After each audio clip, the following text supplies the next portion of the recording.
Hello everyone, here's your Southeast Idaho weather hazard and impact briefing for Saturday, September 21st. We continue with some lingering showers as the tail end of the storm system for the past couple of days is still impacting central and eastern Idaho. Snow levels rising a bit. We'll see some very light precipitation over most of the area today. Maybe a brief burst of rain or snow, maybe even some grapple with a couple of heavier showers this afternoon. We're still looking at the potential of some rain and some mountain snow on Monday, but the potential, we're starting to narrow it down just a little bit where we're going to see that. And about a week from now, things look to get pretty chilly across portions of the western United States as we get a pretty good trough of low pressure and area of low pressure developing over the area. Satellite for this morning shows the storm that's been impacting us is already into Montana and Wyoming. Northwest flow on the backside of that is keeping those showers going across the area for today. We're going to skip ahead and look at the loop starting around noon.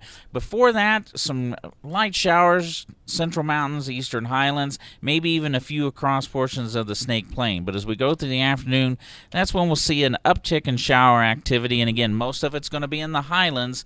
And as we go into the late afternoon and evening, some of that may try to push into the upper portion of the Snake Plain across the Arco Desert, maybe down towards the Blackfoot area.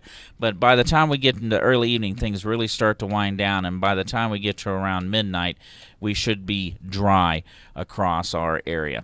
Now, that next storm system coming in, this is taking a little broader look at it and also kind of that blended ensemble approach of things as we're still having a little bit of uncertainty, not the highest confidence on what's going to happen going into Monday. What we do know is by the time we get into Sunday night and Monday morning, we are looking at some precipitation spreading into the Central Mountains southward across the Magic Valley down towards Jackpot, Cassia County, City of Rocks. Now, the storm pattern is going to be splitting, which means it's going to take the low down to the south. We're kind of left with the northwest flow across the area on the north side of that low. The blended approach keeps some showers going across eastern Idaho once you get over into the Snake Plain, eastern highlands.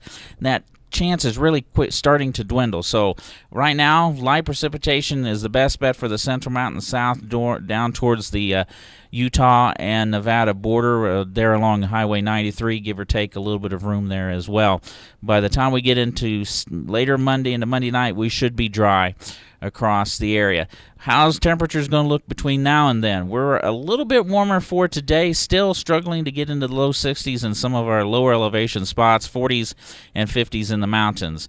For tomorrow morning, it's going to be chilly in those colder pockets. We're going to be into the 20s once again as we start to see a little bit drier conditions during tonight and tomorrow.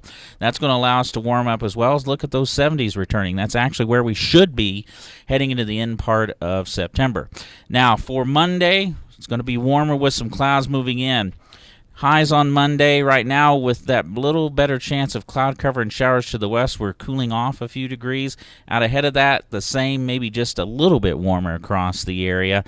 If we do get a little more cloud cover and showers, I think the cooler temperatures will be spreading a little farther east. But again, the best bet's going to be over the western portions of our area, the Central Mountains southward into western Idaho. And for Tuesday, we're going to start to see that dry northwest flow across the area.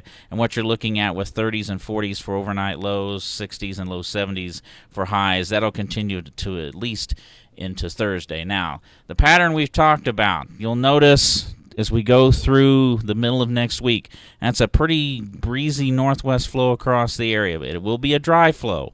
Now, you'll notice as we go into the latter half of the week and next weekend, pretty good area of high pressure building all the way up north through through Alaska up into the Arctic Circle area. That's going to drive a trough of low pressure, area of low pressure, back down southward across the western United States.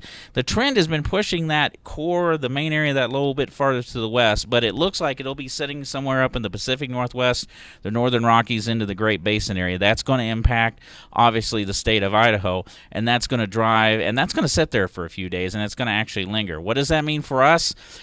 The percentages here, this is not necessarily telling you how cold it's going to be. It's just telling you the confidence of it being below average, below normal. And you'll notice in that 8 to 14 day time period, that's next weekend into the first few days of October, it's be a pretty good bet wherever the center of that system sets up, it's going to be below average for temperatures. Precipitation wise, we are looking at a wetter pattern setting up, so that does mean if it's going to be colder, that's rain in the valleys, some rain and snow up in the high country as well. So once again, for today, some lingering showers through this evening, snow levels rising just a bit today.